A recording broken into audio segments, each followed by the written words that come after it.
pequenininhos. E nas redes sociais eu produzo sobre tecnologias digitais, que é a minha paixão dentro da educação. Eu sou apaixonada por educação, tecnologia e Fórmula 1. Estou com a camiseta do Senna aqui, não sei se vai dar para ver, mas essa sou eu. Ai, que incrível, Cris, que incrível. Então, assim, eu já vou começar, Cris, com uma pergunta que diz muito assim: você sempre foi professora? Sua primeira formação é como professora? Não, Deus que me livre de ser professora. Eu falava desse jeito. Porque, assim, eu sou de uma geração que os professores falavam muito mal de ser professor. Não que hoje seja diferente, sabe? Mas eu acho que melhorou um pouquinho. Eu tive professoras maravilhosas, mas eu lembro muito da professora Ivone, que me deu aula no segundo e no terceiro ano, que na época era série que a gente falava, né? E ela falava muito, para você ver, né? Eu tinha 7, 8 anos, a professora já falava que ganhava mal, que aluno só dava trabalho, que se ela pudesse, ela procurava outra profissão, enfim, sabe? Essas coisas assim que a gente já está acostumado a ouvir. Então eu cresci com isso, Deus que me livre ser professora, né? Só que aí, quando eu estava na 8ª série, uma amiga minha, que era da mesma sala, ela falou sobre o Cefam, que era um projeto que tinha aqui no estado de São Paulo. Eu não sei se existiam em outros estados.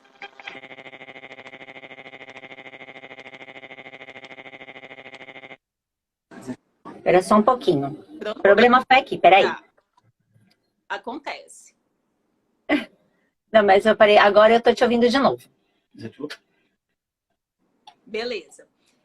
Então, ela me falou do Cefam, que era o Centro de Formação e Aperfeiçoamento ao Magistério, ou seja, ao invés de fazer o ensino médio comum, né, a gente fazia o Cefam, que era o ensino médio técnico, e saía já como professor, né? Eram 4 anos, 2 anos. A gente fazia o ensino médio em 2 anos e os outros 2 anos era específico do magistério. Você fez Cefam também? Então, eu fiz magistério, mas eu não fiz o Cefam. Foi numa escola pública, onde tinha o ensino regular, mas não foi Cefam. Legal, tinha esse também, né? E aí eu me empolguei com o Cefam, porque a diferença do Cefam que eu fiz para o magistério que a Camila fez era uma bolsa. Como a gente ficava o dia inteiro no ensino integral, tinha uma bolsa de um salário mínimo, que, né, se hoje o salário mínimo é pouco, imagina na época. Mas enfim, né? Para quem não tinha conta, era muita coisa. E aí eu falei, vou fazer, porque eu tenho essa bolsa todo mês. Ao invés de eu ter aproveitado essa bolsa que eu tinha todo mês, enfim, né? Fiz o Cefam, mas não aproveitei como deveria, porque eu realmente não queria ser professora, né? E aí terminei o Cefam, o primeiro emprego que apareceu, eu trabalhei, enfim. Aí eu queria trabalhar com informática.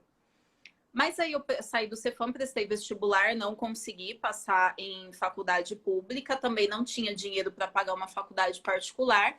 E acho que uns 2 ou 3 anos depois que eu terminei o Cefam, eu fui fazer o técnico em informática, porque era com informática que eu queria trabalhar, né? E aí, um ano depois, eu comecei um estágio. Em uma semana, eu vi que não era nada daquilo que eu queria. Era um estágio em uma assistência técnica, onde eu consertava computador. E eu falei, não é isso que eu quero. Passar o resto da vida consertando o computador. Não me preenchia. Eu preciso de coisas que me preencham, sabe? Isso não me preenchia. Eu falei, e agora? Né? Porque eu passei anos dizendo que eu queria trabalhar com informática. E aí comecei a pesquisar, encontrei as tecnologias digitais na educação, que na época a gente falava tecnologias educacionais, né? Hoje já muda um pouco. E eu falei, acho que eu vou por aqui, porque tem a parte de tecnologia que eu gosto muito e eu vou aproveitar o pouco do que eu aproveitei do Cefam, né?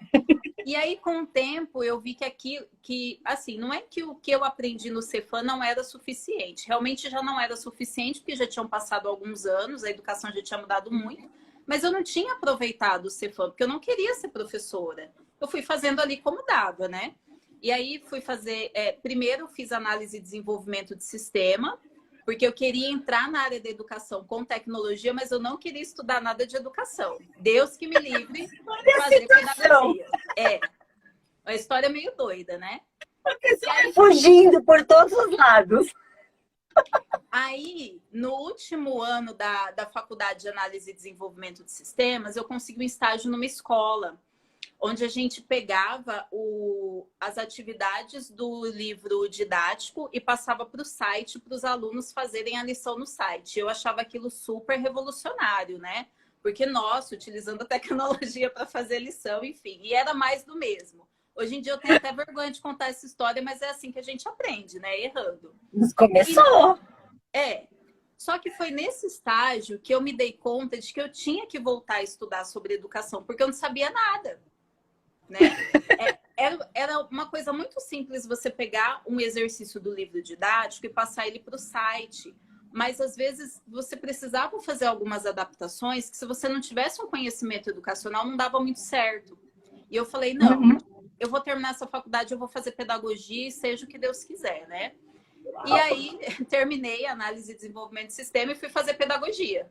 E aí, não parei mais de estudar. Uma emendada na outra, assim? Você foi direto? Isso, terminei uma, comecei a outra. E aí não parei mais de estudar sobre educação, porque aí para mim começou a ser algo muito gostoso. Então, assim, eu fugi da educação, mas não tem jeito, tá? Se o seu... Viu, gente? Nunca digam desta água, não beberei. Nunca diga, Cris, Deus que me livre de ser professor, Deus que me livre de fazer pedagogia, porque você vai fazer tudo isso, é castigo da vida. a Camila perguntou de qual Cefam você é. Onde você fez Cefam? Legal. Quando eu comecei o Cefam, eu morava em Santo Anastácio, que é uma cidade no interior de São Paulo, já quase divisa com Mato Grosso. Eu morava em Santo Anastácio e aí tinha o Cefam em Presidente Venceslau, que é indo para o Mato Grosso, e tinha o Cefam em Presidente Prudente, que era vindo sentido para São Paulo. Aí o primeiro ano eu fui para Venceslau, porque todo mundo ia para lá, tinha um ônibus fretado só para lá. Só que no ano seguinte eu me mudei para Presidente Prudente. Então, os outros 3 anos eu fiz lá. Acabei me formando em Presidente Prudente. E toda a sua formação foi fora da capital? Foi Faculdade? fora da capital. Foi, porque eu fiz análise e desenvolvimento de sistemas pela FATEC em Prudente. Aí, em seguida, eu fui fazer pedagogia na Unesp de Prudente. E aí, você achou estranho eu terminar uma faculdade e já começar outra, né? Mas no segundo ano de pedagogia, eu já comecei uma pós em tecnologias educacionais. Então, eu fazia a faculdade e a pós, que essa pós eu fiz na UNOeste, que também é uma faculdade lá de Presidente Prudente. Aí eu terminei, era uma pós rápida de 9 meses, dessas curtinhas, né? No ano seguinte, ainda fazendo pedagogia, eu comecei uma pós em design instrucional pelo SENAC, lá de Presidente Prudente. Era a distância, mas o polo era lá. Aí no ano seguinte eu mudei para São Paulo. Então eu só transferi para um SENAC daqui, porque as provas são presenciais. E a pedagogia eu não tinha terminado ainda. Então eu tive que transferir para uma faculdade daqui. Aí eu terminei aqui. E aí o restante foi por aqui. E você está em São Paulo desde quando? Isso foi quando? Tem 4 anos e meio. Eu mudei para cá em 2017, em janeiro de 2017. Nossa, então você é novinha de capital. Eu achei que você já era... Nossa, para mim isso é uma novidade. Achei que Cris já era da capital há muito tempo. Eu nasci aqui em São Paulo. Aí eu fui para o interior, eu tinha 4 anos. Me criei no interior e aí voltei para cá tem 4 anos e meio. Olha que bacana. Então eu vou emendar aqui numa pergunta, Cris, porque você é a pessoa que fugiu tanto, né, da educação do tipo desta água não beberei. E me fala uma coisa. Como é hoje para você, então, se ver como professora na educação infantil? Que a Camila ficou até surpresa, assim, como assim na educação infantil? Como é você que negou tanto ser professora na educação infantil? É outra coisa que eu também falei muito, jamais trabalharei na educação infantil, né? Eu tenho que parar de fazer isso, porque o universo fala, você vai sim. O que aconteceu? Quando eu comecei pedagogia na Unesp, eu comecei em fevereiro, acho que 2 meses depois a faculdade entrou em greve. E aí chegou no último semestre de análise e desenvolvimento de sistemas, porque tem um detalhe aí, a faculdade durava 3 anos, eu fiz em 4 anos e meio, tá? Tem isso aí. Aí, quando chegou no último semestre, eu falei, eu preciso parar de trabalhar, porque senão eu nunca vou conseguir terminar essa faculdade. Então, eu falo que eu tirei um semestre sabático, né? Parei de trabalhar, consegui terminar a faculdade. E aí comecei pedagogia e não consegui arrumar emprego porque a faculdade era no período da tarde. Então era muito complicado para arrumar emprego. No primeiro ano eles não davam estágio, enfim. Uns meses depois a faculdade entrou em greve. Eu já fazia quase um ano sem trabalho, a situação não estava muito legal. E aí tinha uma creche conveniada lá na cidade que abriu um processo seletivo. Eu falei, eu vou porque eu preciso trabalhar. Eram 5 vagas, eu passei no 5º lugar. Eu falei, é castigo. Ao mesmo tempo que eu estava precisando, eu não queria, porque era creche, né? E aí fui, menina, fui. Aí chegou lá, podia escolher, porque tinha vaga em todos os segmentos, né? No berçário 1, 2, 3. E eu não gostava, não é que eu não gosto de criança, eu acho criança muito fofa. Mas a gente que é educação sabe que tem perfis, né? Eu não tenho perfil para educação infantil, tá? Na época, menos ainda. E aí essa coisa de ficar cantando, de ficar fazendo roda, de ficar contando história e tal. E, gente, eu não quero. E eu não tinha noção do que era creche. Aí a coordenadora falou assim, olha, tem uma vaga em cada segmento. Qual você quer? Eu falei, eu vou pro berçário, porque berçário 1, que são os menorzinhos. Bebezinho de tudo. A louca. Eu pensei, como eles são muito pequenos, olha a ignorância da pessoa, eu também tenho vergonha de falar isso. Como eles são muito pequenos, a gente não precisa fazer nada. É só ficar olhando para a criança, é só cuidar, trocar fralda, eu vou para lá, porque eu não vou ter que cantar, eu não vou ter que contar, eu vou ter que fazer nada disso. Você dá risada, né? O tio Lone deve estar ou rindo ou se contorcendo agora. Desculpa, gente, mas é assim que a gente aprende na vida. E fui pro berçário 1, menina. As crianças tudo pequena. Aí eram 4 professoras, porque eram 20 para cada professora, tinham 4 na sala. Aí uma chegou e falou, me recebeu super bem. Caiu ou ainda estou aqui? Eu tô te ouvindo, Cris. Tá, então vou continuar, tá? Porque você para mim O seu vídeo tá pausado para mim, mas eu tô te ouvindo. Não, mas eu não tô pausada não, gente. Acho que agora eu vou. Agora foi. Tá. Agora você tá se mexendo de novo. E aí a professora me recebeu super bem, foi apresentando e falou, você sabe trocar fralda? Eu falei, não. Nunca tinha trocado uma fralda na minha vida. Eu tenho uma irmã mais nova, mas nunca troquei a fralda dela. Aí ela foi bem educada, não expressou espanto, enfim. Aí falou, vem que eu vou te ensinar. Então, nesse dia, eu aprendi a trocar fralda. E aí eu fui aprendendo a dinâmica. Já ali eu já vi que eu ia ter que cantar, eu ia ter que contar história, ia ter que brincar, tudo aquilo que mais a gente se empenha, porque a criança não tem culpa de nada, né? Então, dia após dia, eu fui ali me esforçando. E fiquei 45 dias. Acabou a greve, deu aqueles primeiros 45 dias do período de experiência, né? E eu podia sair sem multa nem nada, saí e voltei para a faculdade. E aí foi uma experiência péssima, em todos os sentidos, nem vou me estender aqui para não traumatizar ninguém. E aí eu falei, nunca mais na minha vida eu passo na frente de uma creche. Nunca mais. De verdade, foi uma experiência terrível. E aí, no segundo ano da faculdade, começaram a vir as disciplinas de educação infantil, né? A primeira foi de creche. Eu falei, meu Deus do céu. Mas a professora era bem legal, então eu falei, não, preciso passar por essa disciplina, mas jamais eu vou voltar para a educação infantil. E aí veio uma segunda professora com muita experiência em educação infantil, muita experiência, ela tem mais de 20 anos de experiência em educação infantil, e uma professora assim que apresentou a educação infantil que eu queria, sabe? Porque a professora anterior, ela era muito assim, de mudar a voz, de ficar dançando no meio da sala. Sabe aquela coisa assim, meio... Eu não sei, não era aquela educação infantil que eu queria.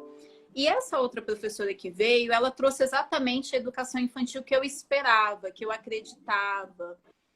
E eu falei, cara, é isso. Se um dia eu precisar voltar para a educação infantil, acho que eu vou voltar com outro olhar. Mas ainda tinha aquela voz na minha cabeça, jamais, porque a experiência anterior que eu tinha tido tinha sido péssima. E aí os anos foram passando, muita coisa aconteceu, eu fiquei desempregada. E aí você fica desempregado, você não escolhe, né? E aí eu fiquei desempregada em dezembro, quando foi... Eu não me lembro se foi em dezembro mesmo ou se foi em janeiro. Abriu esse concurso em Osasco.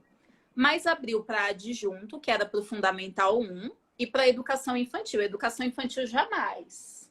Vou me inscrever só para o de adjunto, né? Me inscrevi só para o de adjunto, juro para você. Aí, acho que um mês depois, eu comecei a fazer um trabalho voluntário com um grupo de senhoras, tinham algumas professoras também, em uma escola, acho que lá em Pinheiros, uma escola pública, onde elas iam para contar história, né, ler livro, enfim. E aí conheci uma professora de Osasco, que ela entrou no concurso de 2017. Aí eu fui perguntar para ela, porque no edital do concurso eram muitas vagas, eu nunca tinha visto um concurso com tantas vagas. Eu falei, é isso mesmo, né? Tem essas vagas ou é só para pegadinha e tal? Ela falou, não, tem muito mais do que tem no edital. E você se inscreveu para os dois? Eu falei, não, só para o de adjunto. Mas aí não falei para ela, né? Deus que me livre, educação infantil. Fiquei quieta. Ela falou, não, se inscreve para os dois, porque vai ser uma prova de manhã ou outra à tarde. E o de educação infantil, eles vão chamar mais rápido, né? Aí falei, gente, tô desempregada, preciso. Se esse vai chamar mais rápido, é esse que eu vou fazer. E fui lá e me inscrevi para o de educação infantil. Mas assim, sabe aquela coisa lá dentro? Eu não vou passar, não vão me chamar, pelo amor de Deus. Pois, Camila, eu passei nos dois, fora das vagas. O de educação infantil, assim que homologou, eles já chamaram. E graças a Deus eu já fui chamada na primeira chamada, eu já fui. E o de adjunto eu tô esperando até hoje. Então, assim... Gente, Cris! Né? É da vida. Eu não acho que foi um castigo por eu ficar falando Deus que me livre educação infantil. Tem um porquê de eu ter ido para educação infantil. Não foi fácil, tá? A hora que eu entrei, e aí você pensa, nossa, eu passei num concurso, como que eu abro mão disso agora? Porque assim, eu fui chamada em outubro, né? E aí falei, vou assumir, mas em dezembro as escolas particulares voltam a chamar, eu volto para as tecnologias, né? Eu vou conseguir ser chamada em alguma escola. E terminei o ano assim. Quando foi em janeiro, eu fui chamada em uma escola particular, mas eu não tive coragem. Não tive coragem de abandonar. Eu falei, não, eu vou ficar, eu gostando ou não, eu tendo perfil ou não, eu vou dar o meu melhor, eu vou ficar aqui. Porque eu não tinha psicológico. Porque assim, eu também não tenho perfil para escola particular, tá, gente? Um pequeno detalhe. Quem me conhece... O funil aí é estreito, hein, Cris? O funil é estreito. Uma pessoa que não tem muitas opções, né? Quem trabalhou em escola particular sabe. Eu não tô falando mal de escola particular, não é nada disso, tá? Mas a gente entende. Existe perfil para tudo, né? Eu sou uma pessoa que fala demais. Então, né? E eu ficava pensando, gente, agora eu tenho estabilidade, né? Eu gosto da escola pública. A minha educação toda foi dentro da escola pública. É uma chance que eu tenho de devolver aquilo que eu recebi, né? Não vou. E aí não fui e continuo na educação infantil até que dia, não sei, né? Não me vejo voltando para o particular. Quero continuar no público, acredito muito na educação pública, brigo muito por ela, mas eu pretendo tentar outros concursos para eu voltar para o Fundamental 1. Mas, assim, me dedico, faço o que eu posso pelas crianças, sabe? Dou o meu melhor, busco, vou atrás, porque é uma coisa que já me falaram várias vezes. As crianças não têm culpa dos nossos problemas, né? Então, assim, dou o meu melhor por elas mesmo, né? Tem um motivo de eu ter caído na educação infantil, né? O motivo eu não sei, mas deve ter. Você, se você pudesse escolher a faixa etária da sua preferência, qual é? Olha, quando eu trabalhei com Fundamental 1, eu trabalhei com quarto, quinto e segundo ano. E eu me apaixonei pelo segundo ano. Então, se hoje eu pudesse escolher, eles são muito fofos, é uma idade muito gostosa. Foi uma experiência maravilhosa. Então, se hoje eu fosse escolher, seria uma turma de segundo ano. Em algum momento, assim, você já conseguiu fazer uso, assim, aquilo que você nos ensina tanto da questão do uso das tecnologias voltadas para a educação, você já conseguiu fazer alguma coisa com seus alunos tão pequenos? Na creche, não, por inúmeros motivos, né? No Brasil, a gente não tem essa cultura de trabalhar tecnologia com educação infantil. Se você vai para Portugal, com as crianças de 4 anos, eles já trabalham programação, linguagem de programação com as crianças, né? Então, é muito diferente. E na creche é pior ainda. O máximo de tecnologia é você colocar um vídeo ali no celular para as crianças assistirem. Então, até por isso que eu continuo produzindo conteúdo para a internet, né? Eu acho que a internet hoje em dia, ela é uma ótima fonte de você fazer aquilo que você gosta. Se no seu emprego que paga as contas você não consegue, a internet está aí para isso, né? Então, é onde eu me realizo. Quando o assunto não é tecnologia e nem educação, que te traz interesse, assim? O que te desperta interesse na vida, assim? Tirando tudo isso, tecnologia e educação. Tem a Fórmula 1, né? Que é algo que me desperta, assim. Mas fora isso, nada. Porque eu estou o tempo todo procurando educação, procurando tecnologia. Eu vou no MASP, por exemplo, ver uma exposição. Eu já fico pensando, nossa, eu poderia desenvolver tal projeto. Nossa, posso fazer tal postagem sobre isso aqui, né? Então, a minha cabeça vive para esses dois assuntos, assim, tecnologia e educação. Ó, a Camila falou que ela já tem um novo sonho, que é trabalhar junto com você. Nossa, seria sensacional, hein? Sensacional. Eu acho que a gente já consegue montar a escola ideal, né, Camila? Porque a gente tem o tio Lone, super artista, de um lado, e a Cris, super tecnológica, do outro. Eu acho que a gente conseguia montar a escola ideal. Só acho. Só acho. Vamos lá, gente. Vamos criar uma escola. Vamos criar uma escola. O Tilone vai abrir uma escola. A gente está quase convencendo ele que ele tem que abrir uma escola e ele vai levar todo mundo para trabalhar na escola dele, entendeu? Que bom. Já depois deixa o e-mail aqui para eu mandar o currículo. Cris, eu venho acompanhando seu trabalho desde o começo do ano e você tem lá o seu desafio dos apps. Aí eu fiquei pensando assim, que apps não podem faltar na sua vida, Cris? Google Keep, paixão de minha vida, paixão de minha vida. Sempre que eu posso, falo dele, né? Quem me acompanha sabe que eu troquei de celular para poder utilizar o Google Keep, né? Então, porque quando ele foi lançado, meu celular não suportava. Eu falei, comprarei outro, vou utilizá-lo. Além do Google Keep, o iMovie, que é onde eu edito os vídeos que vão para o meu canal do YouTube, né? Não pode faltar. E o Canva. Eu acho que esses 3 são os que eu mais uso e não podem faltar mesmo no meu dia a dia. E você usa as edições que você faz nos seus vídeos, você faz no celular? Não, menina, não faço, porque assim, não sou dessa geração do celular, né? Essa coisa que você pega os mais jovens aí, tudo eles fazem no celular, eu não dou conta. Então, é tudo no computador. Pouquíssimas edições. Edição de vídeo, raramente eu faço pelo celular. É tudo pelo computador, porque eu me sinto mais confortável, né? Tem mais opções também, então eu faço tudo pelo computador. Você se vê sem nenhum app? Tipo assim, acordei amanhã, eles deixaram de existir. Ai, deu até um arrepio. Semana passada, eu fui para casa dos meus pais, eu falei, eu quero ficar um dia com a internet desligada. Não dá, não dá. Eu fico agoniada. Eu não me vejo assim, sem a tecnologia mais, de verdade. E assim, eu não nasci na tecnologia, né? Eu não sou considerada uma nativa digital, né? Mas hoje eu não me vejo sem tecnologia. Eu fico imaginando, porque eu não te vejo sem a tecnologia. Acho que ninguém me vê sem tecnologia, né? Eu saio para fazer caminhada, eu saio sem nada, eu não levo celular, não levo nada, né? Que é até um momento assim para eu dar uma. Eu acho que eu faço a caminhada mais rápido do que eu deveria, na pressa de voltar logo para ver se tem mensagem, o que aconteceu nas redes sociais, fazer uma postagem. Não me vejo sem tecnologia. Olha, eu vou dizer para você que, por exemplo, eu não consigo imaginar eu acessando o Instagram e não vendo a Cris.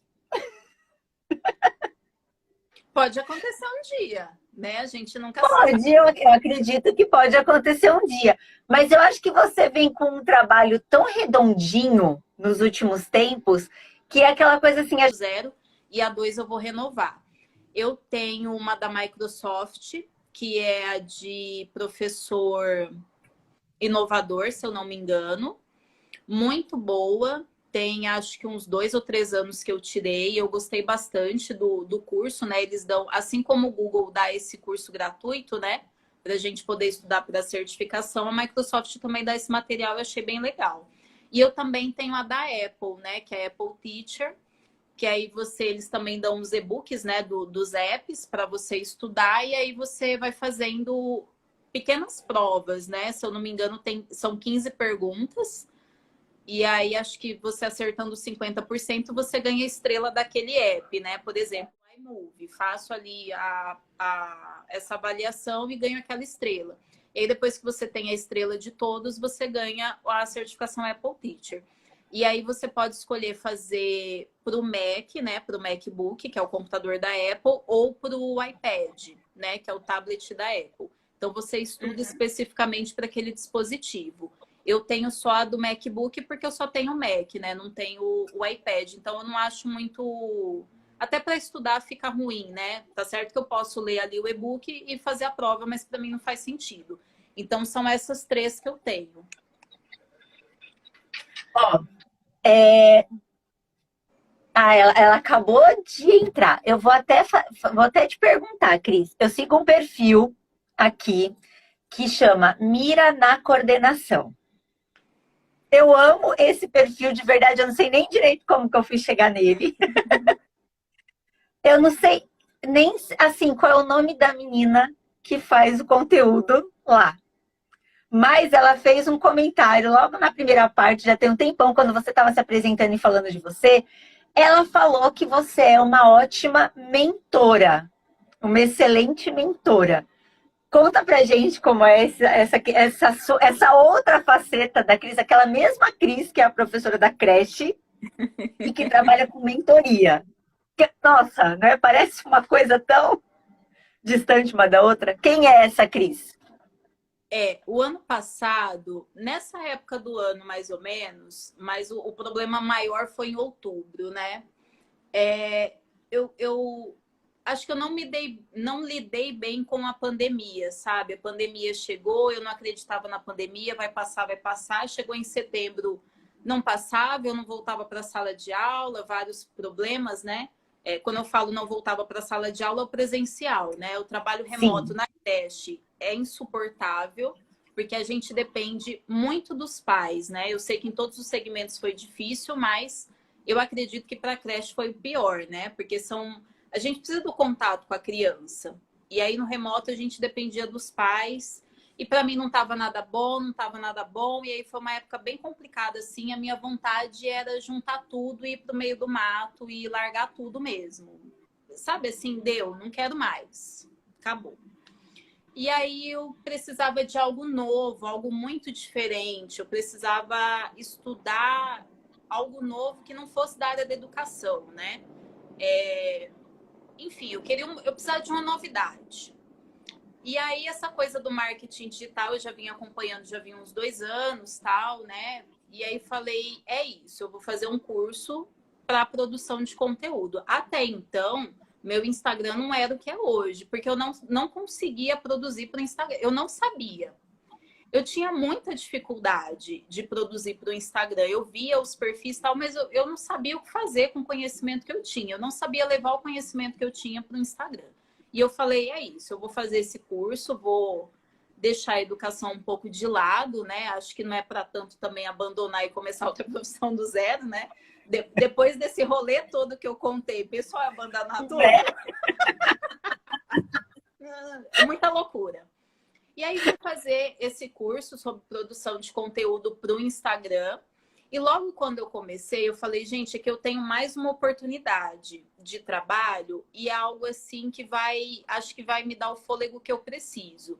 Que é depois direcionar esse trabalho para professores, para escolas, né? Ajudar os professores a produzirem para as redes sociais, enfim. E aí eu coloquei como meta que assim que eu terminasse o curso, eu ia lançar uma mentoria de produção de conteúdo para o Instagram. Lancei? Não lancei, né? E aí, uns meses depois, eu conheci a Osmira. O nome dela é Osmira. Ela é lá de Salvador, se eu não me engano. Eu conheci Sim, ela ela é de através, Salvador. conheci ela através de uma outra professora, que é a professora Andréia, que eu acho que você conhece também. Elas Sim. faziam mentoria junto. E aí a Andréia teve a ideia de criar um grupo, reunir algumas professoras, né? Que hoje sou eu, a Andréia e a professora Vanessa, mas a Osmira também fazia parte desse grupo. Para a gente falar sobre marketing digital, produção de conteúdo. Eu tinha feito esse curso, a Vanessa fez um curso de tráfego pago, a Osmira e a Andréia tinham outros conhecimentos, então era um grupo só para a gente discutir, né? E foi aí que eu conheci a Osmira. E ela sempre me pedia uma dica ou outra, assim, sobre o Instagram. Ela tinha intenção de criar alguns produtos digitais também. E ela ficava, você não vai lançar mentoria? Vou lançar mentoria. Fiz o curso para isso. E nada dessa mentoria sair. Aí, quando chegou no final de julho, ela perguntou de novo, mas você não pretende lançar mentoria, ajudar mais professores? Você me ajuda tanto, né? Eu falei, vou lançar semana que vem. Tinha nada pronto. Nada. Mas falei, vou lançar, gente, porque tem alguém que confia em mim. Nem que seja para eu dar mentoria só para ela. Vou lançar essa mentoria e lancei a mentoria para a produção de conteúdo para o Instagram, só para professores ou profissionais da educação. Não é para dono de papelaria, de padaria, farmácia, nada disso. É para quem trabalha com educação, para produzir conteúdo para o Instagram, que ainda tem muita gente com dificuldade, né? De entender realmente como funciona, né? A gente segue alguns perfis, mas tem muita coisa por trás, né? E aí lancei a mentoria, Osmira se prontamente, eu nem tinha lançado. Um dia antes ela viu no meu perfil já o link, falou, eu já vi o link, já vou preencher, porque vai esgotar as vagas. E eu, gente, eu preciso do otimismo dessa mulher, né? Porque eu não tenho. E aí tenho orientado a Osmira. É uma mentoria que dura um mês, né? A gente tem um primeiro encontro de 1h30, onde eu faço análise ali do perfil, aponto algumas coisas ali que precisam ser alteradas de imediato. E durante um mês eu vou acompanhando o perfil. Então, todos os dias ela recebe uma mensagem minha falando sobre a postagem que ela fez naquele dia e sobre os stories também. A gente vai fazendo alguns ajustes. E aí depois tem um segundo encontro, que ele é um pouco mais curto, só para finalizar, né? Então, por enquanto, só tem Osmira, mas se mais alguém se interessar, o link está lá na minha bio, é só preencher o formulário e se inscrever. Mas, ó, você fala que é só voltado para a educação. Você acha que você, em algum momento, vai pensar em outros segmentos também para oferecer essa mentoria? Daqui a alguns anos, sim. Eu acredito que daqui para frente eu vá. Não que eu vou deixar a educação de lado ou parar de estudar sobre educação, porque isso é algo muito automático meu. Mas eu quero direcionar um pouco mais para essa área do marketing digital. É uma área que eu gosto bastante e acredito que daqui uns 5, 6 anos, talvez. Mas vai demorar, Cris. 5, Vai, 6 vai. anos é muito tempo. É muito tempo. Você acha que é muito diferente um perfil que é voltado para a educação e um perfil para outros segmentos? Não, porque o funcionamento do Instagram ele vai ser o mesmo para qualquer tipo de nicho, né? Que a gente chama de nicho. Mas é muito complicado eu ajudar uma pessoa que é dona de uma papelaria. Eu não sei como uma papelaria funciona, entendeu? Ah, mas você usa caneta. É diferente, né? Um perfil para educação, eu vivo educação todos os dias, né? Então, e eu produzo sobre educação também. Então, para mim é muito mais fácil. Por isso que eu acho que vai demorar mais para eu falar, não, eu quero pegar de outros nichos também. Uhum. Agora eu vou bem para a Cris, pessoa, tudo fora desse profissional todo, hein, Cris? Tem algumas coisas que você faz e que me chamam muita atenção. É que eu sou uma pessoa que gosto muito de tomar café, mas eu acho que você está um nível mais elevado quando o assunto é café. Qual é o seu amor por café, Cris? Me conta, que eu vejo tanta coisa você fazendo, e lugares que você frequenta, e tipos de café que você toma, e me fala. Que agora eu vou ficar aqui piscando para você. Eu sempre gostei muito de café, né? E aí, quando eu mudei para São Paulo, eu nunca fui uma pessoa muito sociável e não sou até hoje. Eu tenho essa dificuldade, assim, na socialização. E aí, minha coordenadora falava, né?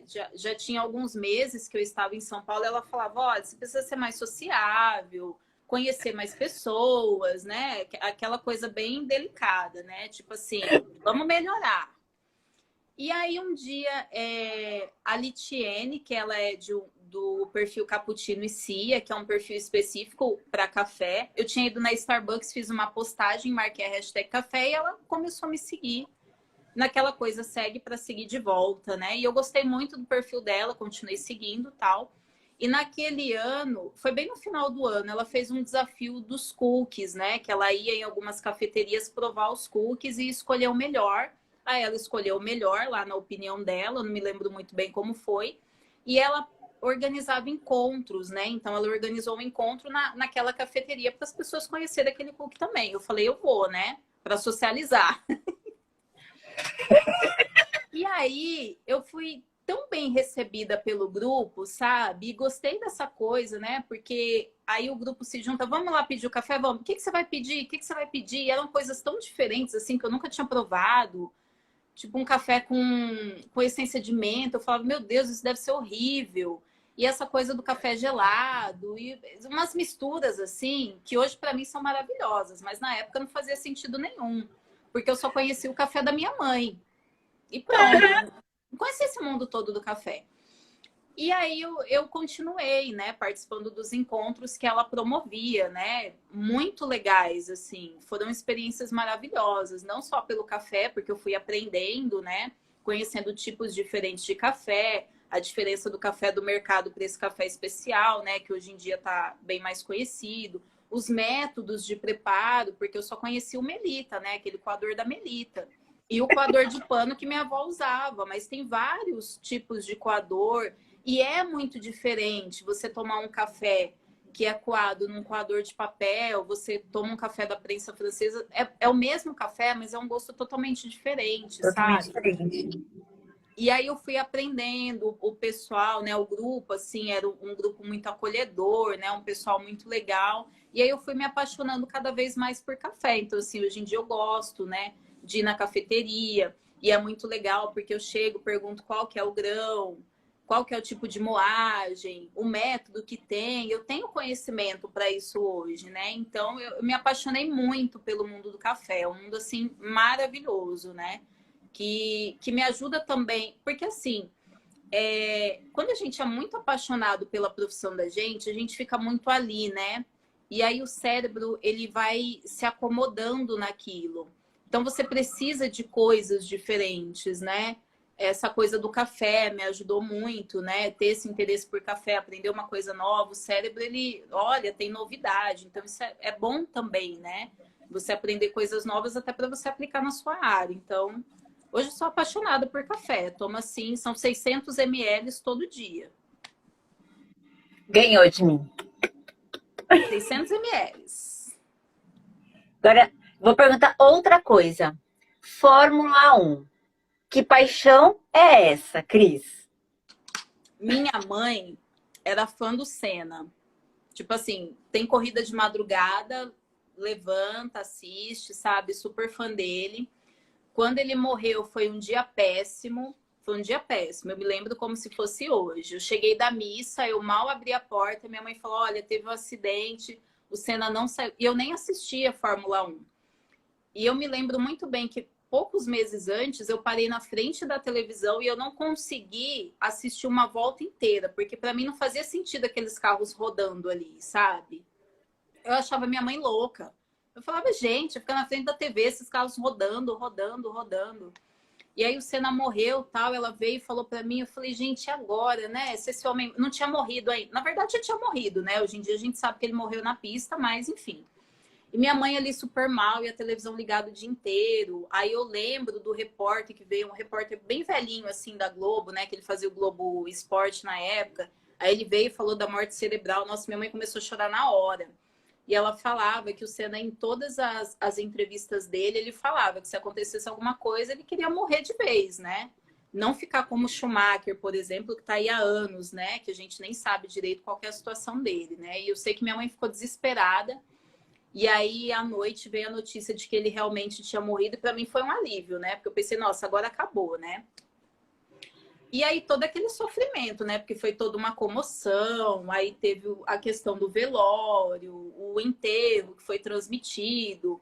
E aí eu lembro que o enterro foi bem no horário que eu ia para a escola. Eu saí da escola de casa correndo para chegar logo na escola para não perder o enterro. E aí eu cheguei na escola, tinha uma televisão ligada, os alunos todos em volta, sabe? Toda uma comoção, assim. E eu não entendia nada daquilo. Eu tinha 8 anos na época, eu acho. E eu não entendia essa loucura toda, né? Nossa, meu, um cara que ninguém conhece. Ninguém, sabe? É um desconhecido para as pessoas, não é um parente. Porque para criança, a gente fica triste quando é um parente que morre, né? A gente não entende essas coisas. E eu achava tudo aquilo muito estranho, assim, foram meses, né? Todos os programas de TV falando, e aí tinha a questão da Adriane Galisteu, todas as coisas que o Senna fazia a gente não sabia, uns meses depois veio o Instituto, a irmã dele aparecia muito, enfim. Aí acho que um ano depois eu falei, gente, eu preciso entender quem é esse homem, né? Por que essa loucura toda, né? Dele ter morrido, essa comoção toda. E aí eu comecei a comprar livros e lia os livros, toda a revista que saía eu comprava, todo programa eu assistia. E aí fui tomando gosto pela coisa, sabe? Comecei a assistir corrida de Fórmula 1, uma ou outra. Minha mãe não podia ouvir o barulho do carro, assim, sabe? Assistia com volume mais baixo, depois uma outra ela assistia. E aí comecei a assistir as corridas, comecei a entender como funcionava, que não era só os carros ali rodando, enfim, tinha pontuação, tinha a questão das equipes também. E aí comecei a levantar de madrugada para assistir corrida, e é um caminho sem volta, né? E aí eu comecei torcendo pelo Montoya na época, que era um piloto sensacional, super agressivo, assim. E aí depois veio o Hamilton, né? Que, enfim, um super destaque, tá aí até hoje, né? Então tomei gosto pela coisa mesmo. E ficou mais intenso quando eu vim para São Paulo assistir a primeira corrida aqui em Interlagos, né? Eu me arrepio todas as vezes que eu lembro a hora que eu entrei, assim, dentro. Antes de entrar, eu tive uma crise de choro. Porque, assim, eu comprei lá no setor A, né? Então, quando a gente vai de trem, a poucos metros você já tem o setor G, né? Mas para chegar lá no A, são 4 quilômetros que você vai andando. Normalmente eu vou a pé. Você vai contornando o muro, né? E eu calculei o tempo errado. Eu fui no sábado e eu queria chegar para o treino da manhã, o treino livre. E eu calculei errado. Quando eu estava no meio do caminho, começou o treino livre. E aí veio o carro, eu me emociono até agora. O carro veio assim, eu escutei o barulho, como se o carro estivesse passando do meu lado. Eu parei, eu comecei a chorar, porque eu não acreditava que eu estava lá, sabe? Para vocês parece uma besteira, né? Mas para mim que gosta, é uma coisa... Tem gente colocando aqui, ó, no chat, falando da nostalgia, que tá ouvindo você contar a história e tá voltando no tempo, tendo lembranças do tempo em que a Kelly falou que lembra do barulho do pai dela assistindo corrida. O pessoal tá indo junto nessa história. Que legal. E aí eu parei, eu comecei a chorar, assim, porque o barulho do carro de Fórmula 1, que não é esse barulho de agora, era um barulho muito mais intenso.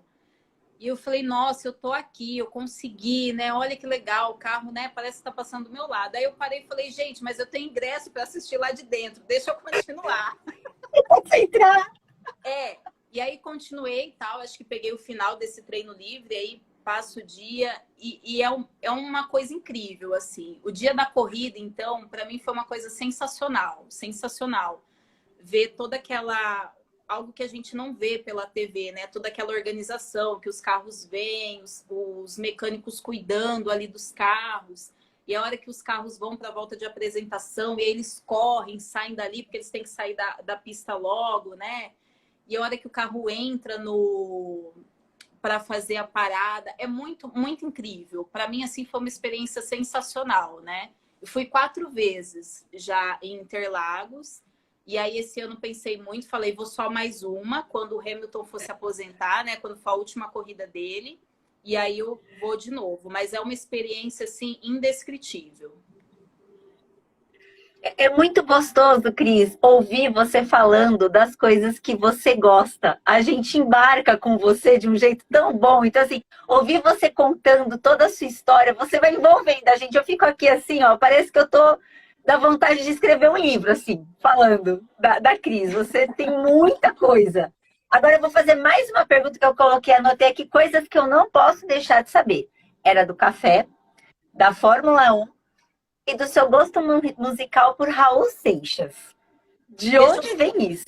deixa eu só acender a luz que tá um pouco escuro aqui.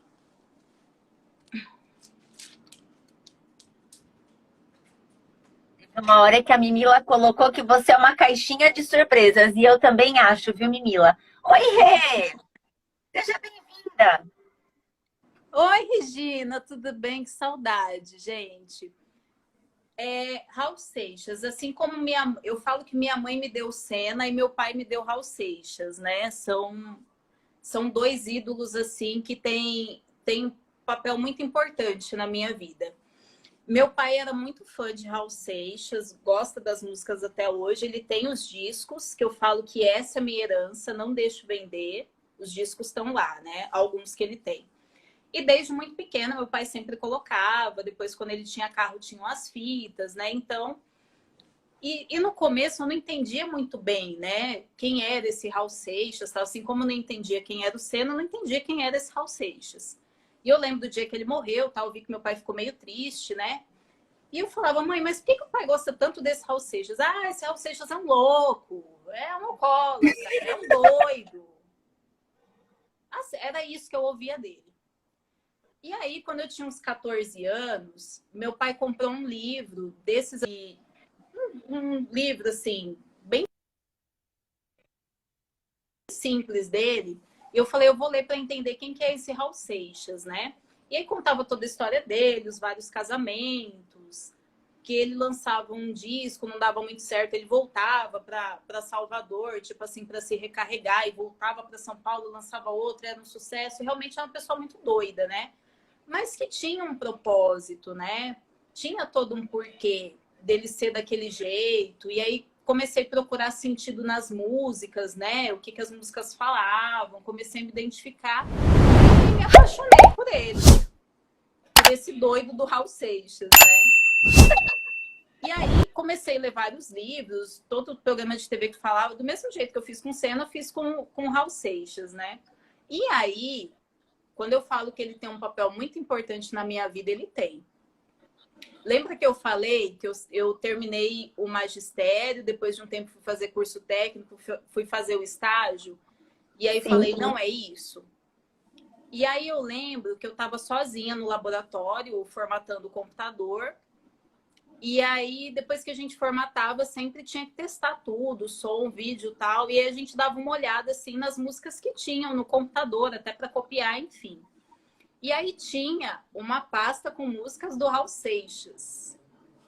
E aí eu abri Ouro de Tolo. Quando ele fala, né? Eu espero não estar confundindo o nome da música, senão eu vou passar vergonha aqui.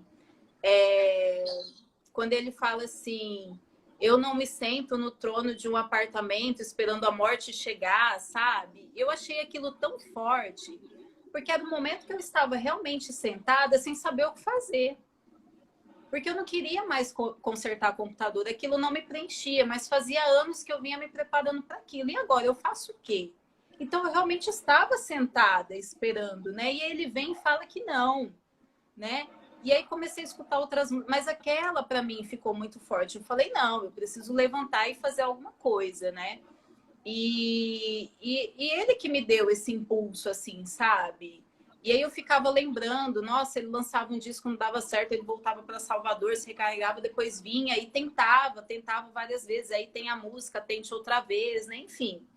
Então, Raul me ajudou muito nesse momento. Não escuto o Raul Seixas direto, sabe? Isso é uma coisa assim que eu acho muito estranha. Às vezes eu falo, vou escutar alguma música do Raul.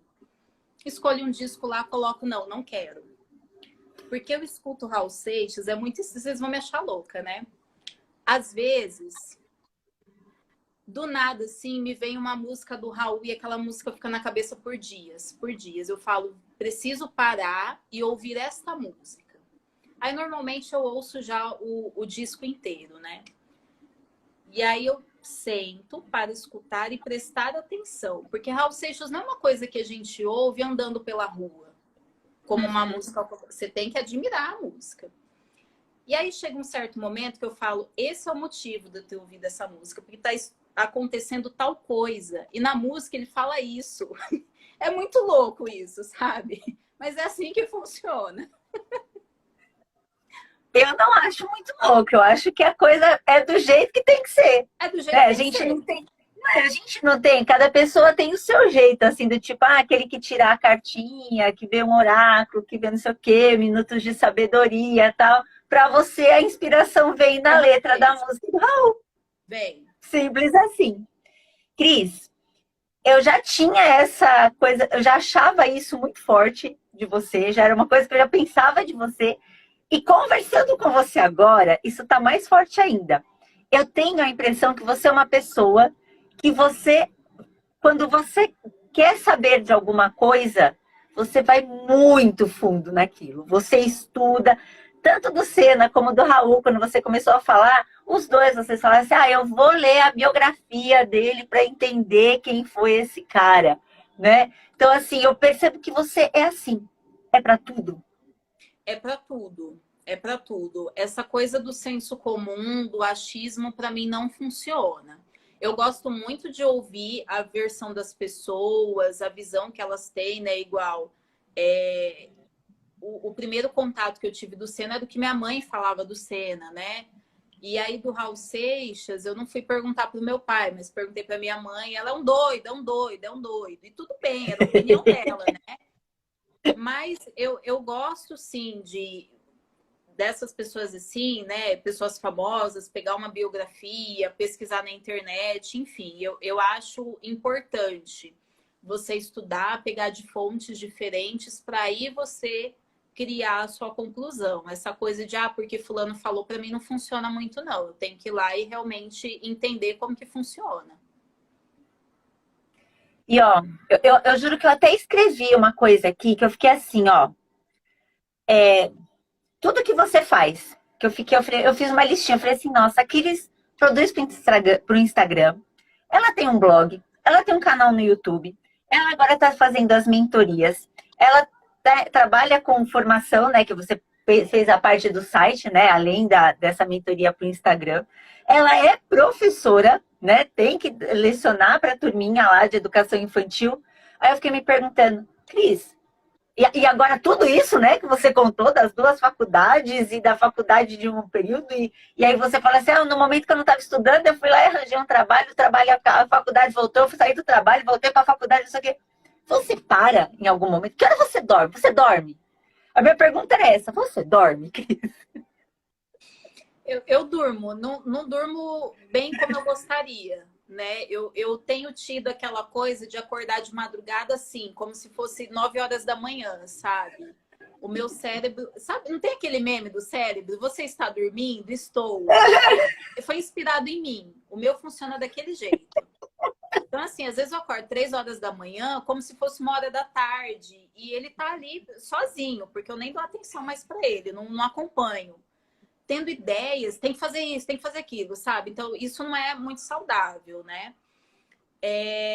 Em 2015, 2014 e 15.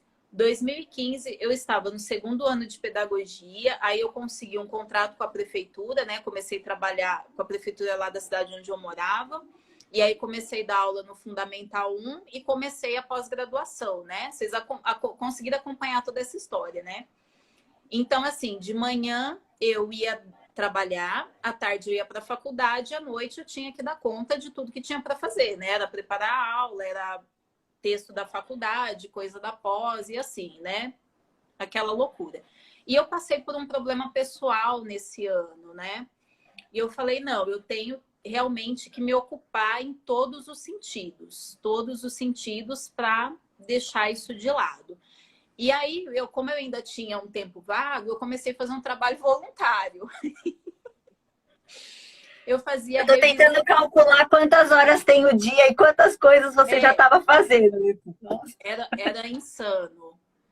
E aí eu fazia esse trabalho voluntário que era revisão de postagens para um blog, né? Além de ainda escrever para o meu blog, né? Tinha isso. Então, assim, não sobrava tempo para nada, era só para dormir mesmo. Isso não é saudável, tá, gente? Mas eu só fui me... E aí eu continuei nesse ritmo até o ano passado. E assim, e aí tinha... Como a faculdade ficou de greve, as férias da faculdade não batia com as férias do trabalho. Então, quando eu estava de férias na faculdade, então eu não conseguia descansar, né? E aí mudei para São Paulo, tal, tem aquela coisa, tem que aproveitar tudo, né? E aí fazendo curso e assim, eu vim conseguir parar para descansar, mesmo que eu tirei uma semana, que não parei 100%, mas consegui parar 80% esse ano. Porque eu peguei um ritmo tão assim que eu não conseguia parar. Eu ficava o tempo todo procurando alguma coisa para fazer, sabe? Eu começava a outra, terminava uma pós, eu começava a outra, e fazendo cursos ao mesmo tempo, que era. Eu tomei gosto por essa coisa de não ter de fazer muitas coisas, né? E aí chega um momento que você não consegue parar mais. E aí acho que por isso que o ano passado eu cheguei nesse ponto de eu tô cansada, eu não aguento mais. Né? Chega uma hora que o organismo ele não aguenta mais, a cabeça não aguenta mais, é muita coisa, né? Porque quem me acompanha no Instagram vê que eu leio muito também, né? Também. Então, assim, eu cheguei à exaustão. E eu não recomendo isso para ninguém. Por isso que eu venho falando bastante da importância do descanso, né? Se você não consegue parar totalmente no final de semana, igual hoje eu não parei para descansar, pretendo fazer isso amanhã, né? E se amanhã eu não conseguir, durante a semana eu vou ter que encontrar alguns momentos para descansar, porque assim, eu tenho muito medo de ficar como eu fiquei o ano passado. Eu fiquei muito mal mesmo, assim, não vou entrar no assunto aqui, mas fiquei muito mal, né? Então, assim, não é saudável isso de você fazer muitas coisas. Tá certo que hoje, aí, pela lista que você falou, ainda faço muitas coisas. Mas, por Muitas exemplo, coisas. ó, o canal do YouTube são 3 vídeos por semana. Então, no mês são 12 vídeos, né? Isso eu gravo num dia. Então, Uhum. não tenho essa obrigação com ele todos os dias. Então, hoje eu já gravei alguns vídeos. À noite eu vou gravar mais alguns. Eu acredito que amanhã eu termine de gravar e editar a quantidade que eu preciso para ter um fôlego. O blog são 3 postagens por semana, mais 2 são vídeos que vêm do YouTube. Então, eu só tenho que me preocupar em fazer uma postagem por semana. E às vezes eu acabo não fazendo.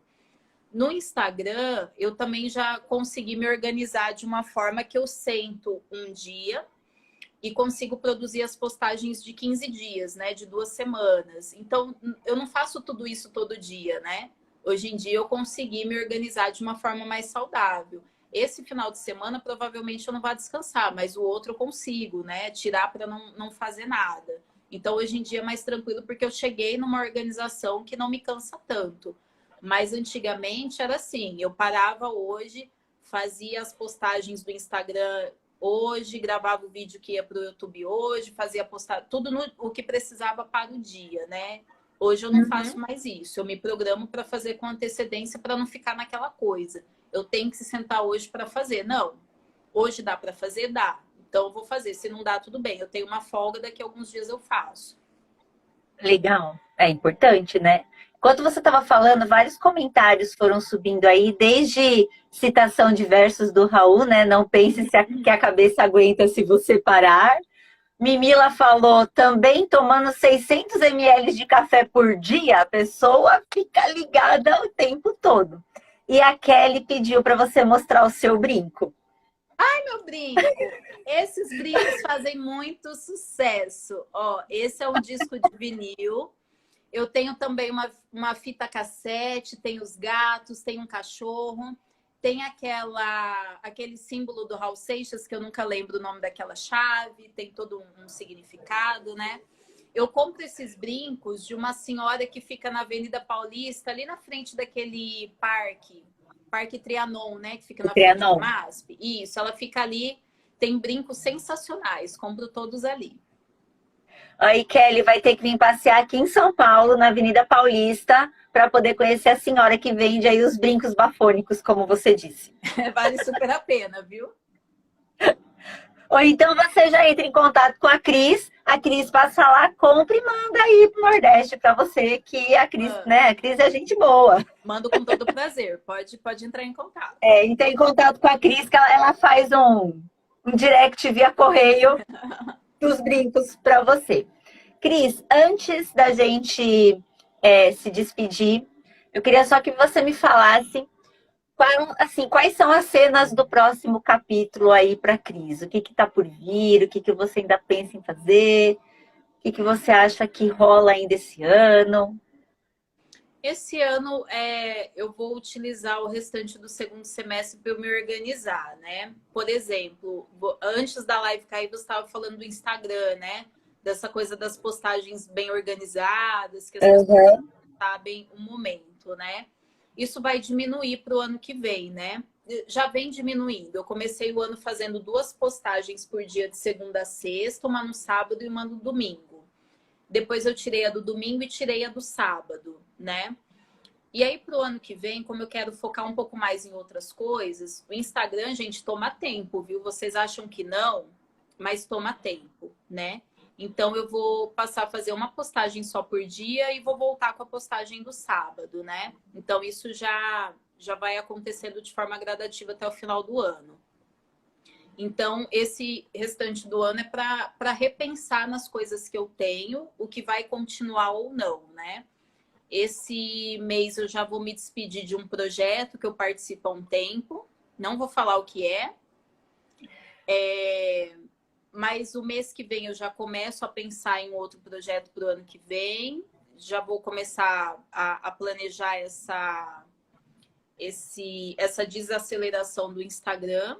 Acho que para esse ano é isso. Agora, para quem já me acompanha, tem visto nos stories, né? A gente vai lançar aí a segunda edição da Trilha Educador 4x1. Teve uma edição em julho, a gente vai fazer mais uma agora em outubro. E aí, para o ano que vem, eu quero me dedicar mais ao canal do YouTube, né? Quero estudar mais sobre YouTube, que eu não... O que eu sei é por teste mesmo e utilizando, enfim, eu quero investir mais nele. O Instagram vai diminuir um pouco, quero voltar a postagens com mais qualidade lá no blog, que eu tenho deixado ele um pouco a desejar, não estou feliz comigo em relação ao blog. E quero me dedicar mais ao LinkedIn também, né? Voltar a me dedicar mais ao LinkedIn. E aí vai ter um projeto novo, que eu não vou falar, porque envolve outra pessoa, né? Mas no começo do ano vai ter mais um projeto, talvez a gente continue com a trilha, né? Pro ano que vem. E acho que é isso. Só isso. Só isso. Só isso. Gente, para quem ainda não está seguindo a Cris, segue que vocês vão ver que o conteúdo dela é muito gostoso de seguir, ele é inspirador, a Cris é inspiradora. Quem conviu essa nossa conversa aqui, viu quanto a gente se inspira ouvindo essa pessoa falar. Ela tá aqui, ela tem um canal super ativo lá no YouTube, com muito conteúdo também. Então, assim, olha lá, a Mira na coordenação, traz vídeos para o Instagram, adoramos te ouvir. E a gente gosta mesmo de ouvir a Cris, cada vez... Assim, eu sigo tudo. Apareceu que a Cris colocou alguma coisa, eu já vou lá para ver o que é, porque eu sei que é coisa boa, eu não tenho dúvida disso. E, Cris, eu quero agradecer imensamente por você ter aceitado esse convite, por ter vindo aqui tomar esse café comigo, mesmo sendo esse café virtual. Eu espero que a gente possa ter breve aí um café presencial, que a gente está pertinho. Espero que a gente possa se encontrar em um GG da vida, que foi assim que a gente se conheceu, né? Espero que a gente possa se esbarrar aí ao vivo e a cores muito, assim, outras vezes. E foi, assim, uma satisfação imensa você ter vindo aqui e contar tanta coisa gostosa. Como é bom te ouvir contar histórias, Cris. Ai, gente, eu não tenho como agradecer o convite, viu? Foi uma live sensacional, assim, gosto muito de compartilhar, adoro. E é bom, assim, relembrar, né, as coisas que foram acontecendo, dá mais sentido para o que é agora, né? Porque acontece agora, até onde eu cheguei, enfim. Então, eu gosto de relembrar coisas da minha vida e compartilhar, porque pode ajudar alguém, né? Vai que alguém aí tá pensando se quer ir para educação infantil ou não, né? Então, mas eu agradeço e a forma como você me apresenta também, só tenho a agradecer mesmo. Olá, a Regina falou que também quer um café presencial, viu? Opa! Gente, muito obrigada para quem ficou com a gente aqui nessa live, bateu esse papo junto com a gente, quem participou aí ativamente do nosso chat aí. Para avisar vocês, essa live fica gravada aqui no Instagram, mas Cris, ela também fica gravada lá no YouTube, certo? Legal! Ela foi passando lá ao mesmo tempo. A gente está aperfeiçoando essa tecnologia, com muita vontade de começar a fazer algumas coisas por lá também. Então, vamos ver o que vai rolar daqui para frente, mas você vai estar lá também. Depois você dá uma passadinha e ver como que ficou a nossa transmissão lá no YouTube também, certo? Show, legal. Olá, no futuro encontrão café com Garoli. Eu super apoio, Tulone, super apoio. Vai ser muito bom. Vai ser um super encontrão. Vai. E a Cris é que vai falar pra gente aonde é que a gente vai tomar café nesse dia. Porque de café e cafeteria, quem entende é a pessoa. Então, ela que vai fazer toda a organização. A gente vai tomar café com a Garoli em tal lugar. Pode deixar. Certo? Cris, muito obrigada. Um abraço. Eu espero que a gente se encontre de novo em mais outros momentos aí de live e presencialmente. Tá bom? Tá bom. Gente, beijos para todo mundo. Até a próxima edição aí do Café com Garoli. Um abração para todo mundo. Beijos. Tchau, tchau, gente. Valeu mesmo a companhia de vocês.